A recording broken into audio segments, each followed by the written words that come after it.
കഴിഞ്ഞ ക്ലാസ്സിൽ നമ്മൾ എന്താണ് കോയിഫിഷ്യൻറ്റ് ഓഫ് ഫ്രിക്ഷൻ എന്നും ആംഗിൾ ഓഫ് ഫ്രിക്ഷനും ആംഗിൾ ഓഫ് റിപ്പോസ് എന്താണെന്നും പഠിച്ചു കഴിഞ്ഞു. ആംഗിൾ ഓഫ് ഫ്രിക്ഷൻ ഒരു ഇക്വേഷൻ വഴി നമുക്ക് കണ്ടെത്താം. Angle of friction tan theta is equal to F divided by W, that is also equal to mu. അപ്പോൾ angle of friction tan theta mu അല്ലെങ്കിൽ coefficient of ഫ്രിക്ഷന് ഈക്വൽ ആണ്. ഇനി how friction can be reduced, എങ്ങനെ നമുക്ക് friction reduce ചെയ്യാം? How friction can be reduced, what are the methods used to reduce friction? ഇവിടെ first, by using suitable lubricants between the moving parts, example oil, grease, etc. Second, by polishing the surface to make them smooth. Third method, by using ball bearings and roller bearings, by using ball bearings and roller bearings. Fourth method, by the use of wheels. അപ്പോൾ 4 മെത്തേഡുകളാണ് friction reduce ചെയ്യാൻ ഉപയോഗിക്കുന്നത്. First method, by using suitable lubricants. വളരെ suitable ആയിട്ടുള്ള അനുയോജ്യമായിട്ടുള്ള lubricants use ചെയ്തുകൊണ്ട് നമുക്ക് friction കുറയ്ക്കാം. ഫോർ എക്സാമ്പിൾ ഓയിൽ, ഗ്രീസ് തുടങ്ങിയവ. അപ്പോൾ moving പാർട്സിനിടയിൽ by using suitable lubricants between the moving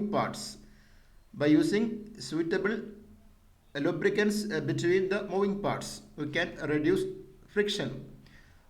moving പാർട്സിന് ഇടയിൽ സ്യൂട്ടബിൾ ആയിട്ടുള്ള വളരെ അനുയോജ്യമായിട്ടുള്ള ലൂബ്രിക്കൻസ് യൂസ് ചെയ്തുകൊണ്ട് നമുക്ക് ഫ്രിക്ഷനെ റെഡ്യൂസ് ചെയ്യാം. ഫോർ എക്സാമ്പിൾ ഓയിൽ, ഗ്രീസ് തുടങ്ങിയ ലൂബ്രിക്കൻസും നമുക്ക് ഉപയോഗിക്കാം. Second method, by polishing the surface to make them smooth. ഇവയുടെ സർഫസുകൾ ഇപ്പോൾ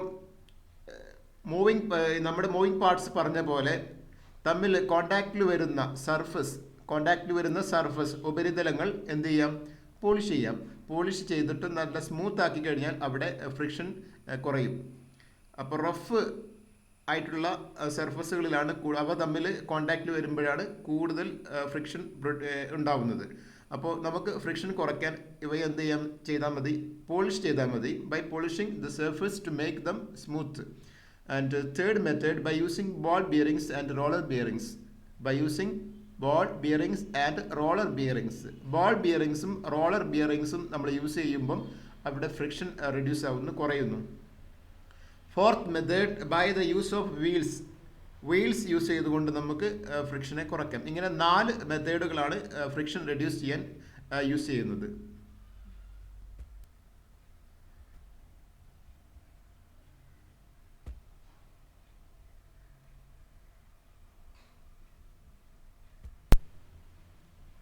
അടുത്തത് ഇതുവരെ പഠിച്ചതുമായിട്ട് ബന്ധപ്പെട്ടുള്ള അല്ലെങ്കിൽ റിലേറ്റഡ് ആയിട്ടുള്ള കുറച്ച് പ്രോബ്ലംസ് ആണ് വരുന്നത്. നമുക്ക് ഫസ്റ്റ് പ്രോബ്ലം ചെയ്യാം. First problem,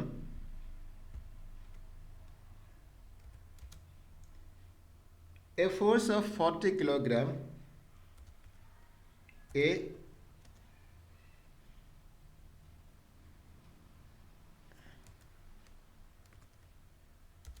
a force of 40 kilogram is required to pull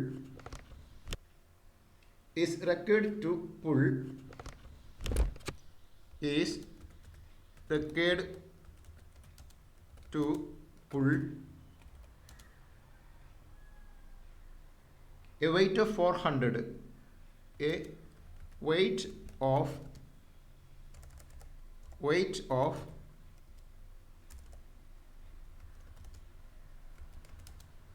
400 400 kilogram on a horizontal plane. On a horizontal plane.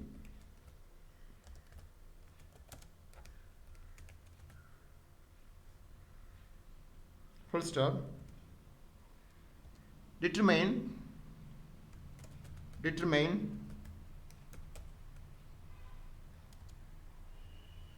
the coefficient of friction. The coefficient of friction. So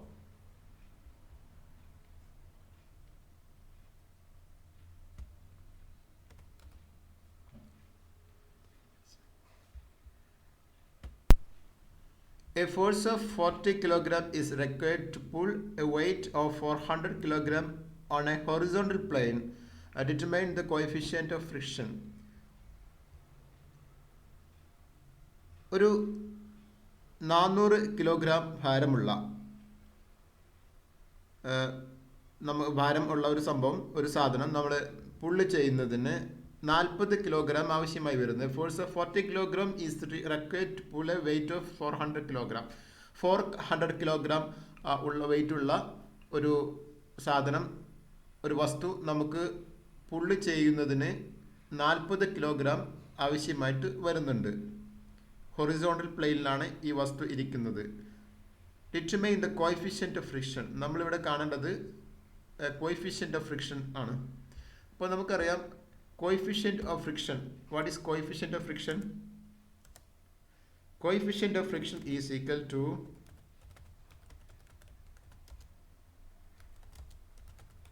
coefficient of friction is equal to what? That is equal to force by weight. Force by weight. Frictional force by weight. That is equal to, ഇവിടെ തന്നിട്ടുള്ള സംഭവം, തന്നിട്ടുള്ള data എന്തൊക്കെയാണ്? നമുക്ക് എന്തെല്ലാം തന്നിട്ടുണ്ട്? Here given what? Frictional force given, this is 40 kilogram. Force is equal to 40 kilogram, and weight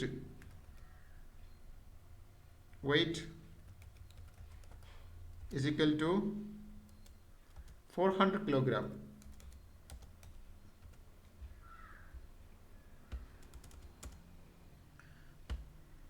Weight is equal to 400 kilogram.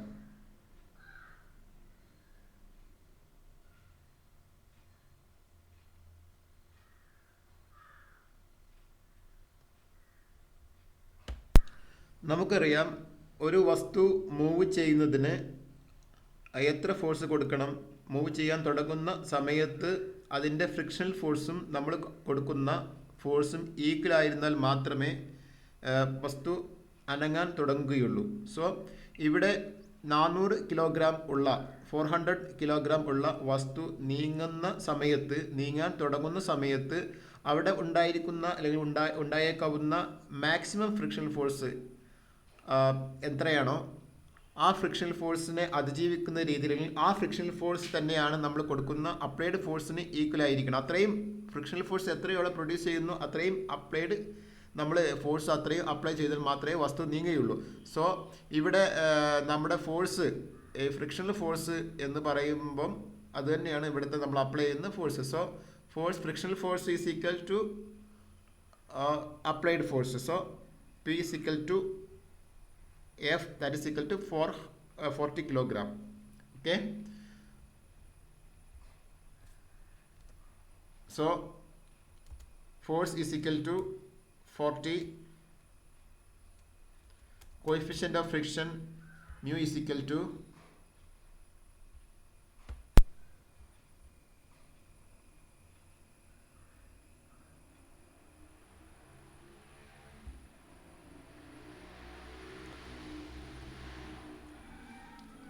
ഒരിക്കൽ കൂടി പറയാം. A force of 40 kg is required to pull a weight of 400 kg on a horizontal plane. Determine the coefficient of friction. 400 kilogram ഭാരമുള്ള ഒരു വസ്തു നീക്കുന്നതിന്, പുള്ളി ചെയ്യുന്നതിന്, വലിക്കുന്നതിന് 40 kilogram ആവശ്യമായി വരുന്നു. 40 കിലോഗ്രാം ഫോഴ്സ് ബലം ആവശ്യമായിട്ട് വരുന്നു. ഓൺ എ ഹൊറിസോണ്ടൽ പ്ലെയിൻ, ഒരു ഹൊറിസോണ്ടൽ പ്ലെയിനിൽ. Determine the coefficient of friction. ഇവിടെ കാണേണ്ടത് കോയിഫിഷ്യൻറ്റ് ഓഫ് ഫ്രിക്ഷൻ എത്രയാണെന്നാണ്. നമുക്കറിയാം coefficient of friction is equal to limiting friction or limiting frictional force divided by weight. നമ്മൾ കോയിഫിഷ്യൻറ്റ് ഓഫ് ഫ്രിക്ഷൻ കാണുന്നത് limiting frictional force അല്ലെങ്കിൽ limiting ഫ്രിക്ഷനെ divided by weight ആണ്. Limiting ഫ്രിക്ഷനെ വെയ്റ്റ് കൊണ്ട് ഹരിച്ചിട്ടാണ് നമ്മൾ കോയിഫിഷ്യൻ്റ് ഓഫ് ഫ്രിക്ഷൻ കാണുന്നത്. സോ ലിമിറ്റിംഗ് ഫ്രിക്ഷൻ എന്ന് പറയുന്നത് ഇവിടെ 40 കിലോഗ്രാം ഫോഴ്സ്, നമ്മൾ അപ്ലൈഡ് ഫോഴ്സ് ഇവിടെ 40 കിലോഗ്രാം, അതുതന്നെയാണ് ഇവിടെ ലിമിറ്റിംഗ് ഫ്രിക്ഷൻ അഥവാ ലിമിറ്റിംഗ് ഫ്രിക്ഷൻ ഫോഴ്സ്. കാരണം ഒരു വസ്തു അനങ്ങാൻ തുടങ്ങുമ്പോൾ ഉണ്ടാവുന്ന മാക്സിമം ഫ്രിക്ഷണൽ ഫോഴ്സാണ് ലിമിറ്റിംഗ് ഫ്രിക്ഷൻ. അതുതന്നെയാണ് നമ്മൾ കൊടുക്കുന്ന ആ ഫ്രിക്ഷണൽ ഫോഴ്സിന് നമ്മൾ അപ്ലൈ ചെയ്യുന്ന ഫോഴ്സ് ഈക്വലായിട്ട് വരുമ്പോഴേ മാത്രമേ നമ്മുടെ വസ്തു നീങ്ങുകയുള്ളൂ. അപ്പോൾ ഒരു വസ്തു നീങ്ങാൻ തുടങ്ങുന്ന ആ മൊമെൻറ്റിൽ frictional force, limiting frictional force അല്ലെങ്കിൽ ഫ്രിക്ഷണൽ ഫോഴ്സും അപ്ലൈഡ് ഫോഴ്സും, അത് മൂവ് ചെയ്യിക്കാൻ നമ്മൾ കൊടുക്കുന്ന അപ്ലൈഡ് ഫോഴ്സും തുല്യമായിരിക്കും. സോ നമ്മുടെ ഇവിടെ കൊടുക്കുന്ന അപ്ലൈഡ് ഫോഴ്സ് 40 കിലോഗ്രാം ആണെങ്കിൽ അത് തന്നെയാണ് ലിമിറ്റിംഗ് ഫ്രിക്ഷണൽ ഫോഴ്സ് അല്ലെങ്കിൽ limiting friction. So coefficient of friction mu is equal to F divided by W. F is equal to limiting friction അല്ലെങ്കിൽ ഫ്രിക്ഷണൽ ഫോഴ്സ്, ഡബ്ല്യു വെയ്റ്റ് അല്ലെങ്കിൽ normal reaction. അപ്പോൾ force limiting frictional force അല്ലെങ്കിൽ applied force is equal to 40. Then weight of the object is 400. So then F divided by W, that is 40 divided by 400, that is equal to 0.1.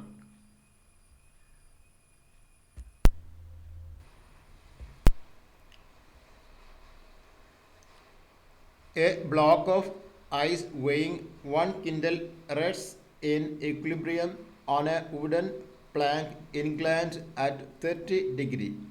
Find the coefficient of friction between the ice and wood. ഒരു കിൻഡൽ ഭാരമുള്ള അല്ലെങ്കിൽ തൂക്കമുള്ള ഒരു ice block 30 degree ചെരിഞ്ഞിരിക്കുന്ന ഒരു തടി പലകയിൽ സന്തുലനാവസ്ഥയിൽ rest ചെയ്യുന്നു അല്ലെങ്കിൽ ഇരിക്കുന്നു. തടി പലകയ്ക്കും ഐസ് ബ്ലോക്കിനും ഇടയിലുള്ള കോയിഫിഷ്യൻറ്റ് ഓഫ് ഫ്രിക്ഷൻ കണ്ടെത്തുക. എന്താണ്?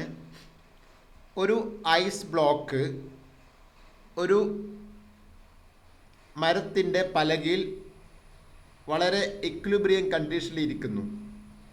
ഈ പലക ഹൊറിസോണ്ടലുമായിട്ട് 30 ഡിഗ്രി ചെരിഞ്ഞാണ് ഇരിക്കുന്നത്.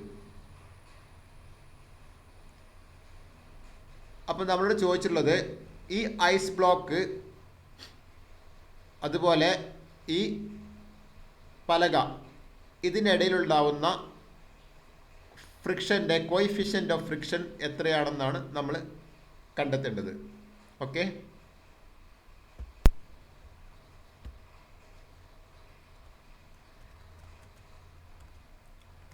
weight, here weight W is equal to 1 quintal,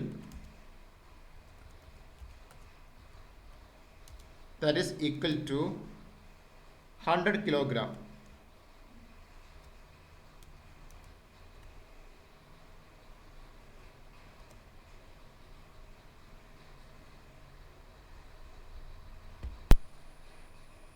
Angle theta is equal to 30 degree.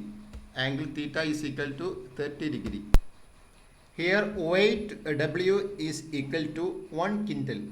ഇവിടെ വെയ്റ്റ് തന്നിട്ടുള്ളത് 100 കിലോഗ്രാം ആണ്.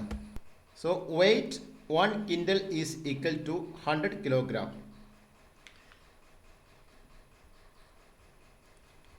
ഇവിടെ ആംഗിൾ ഹൊറിസോണ്ടലുമായിട്ട് എത്ര ആംഗിളിലാണ് ഈ പലക ചെരിഞ്ഞിരിക്കുന്നത്?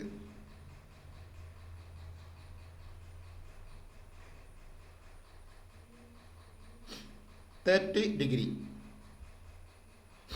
ഇവിടെ വുഡൻ പ്ലാങ്കിൻ്റെ ചെരിവ് 30 ഡിഗ്രിയാണ്. അതുകൊണ്ട് angle theta is equal to 30°. നമുക്കറിയാം coefficient of friction mu is equal to F divide by W, that is equal to tan തീറ്റ.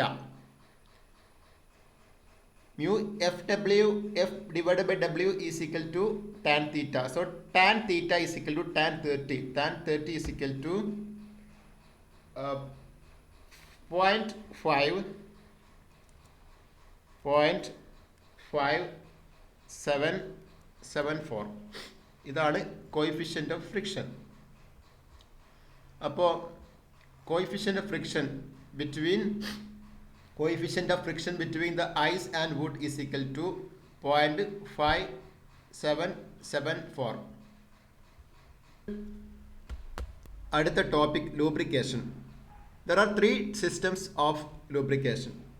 3 തരത്തിലുള്ള ലൂബ്രിക്കേഷൻ സിസ്റ്റംസ് ഉണ്ട്. ഒന്ന് ഗ്രാവിറ്റി ഫീഡ് സിസ്റ്റം, രണ്ടാമത്തേത് force feed system and third one splash feed system.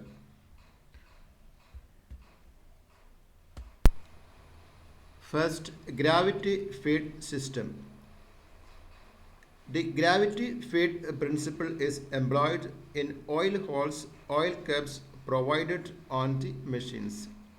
Gravity feed principle employ ചെയ്യുന്നത് oil ഹോളുകളിലും oil കപ്പുകളിലും മെഷീൻസിൽ provide ചെയ്തിട്ടുള്ള oil ഹോളുകളിലും oil കപ്പുകളിലുമാണ് ഈ gravity feed principle employ ചെയ്യുന്നത്, work ചെയ്യുന്നത്.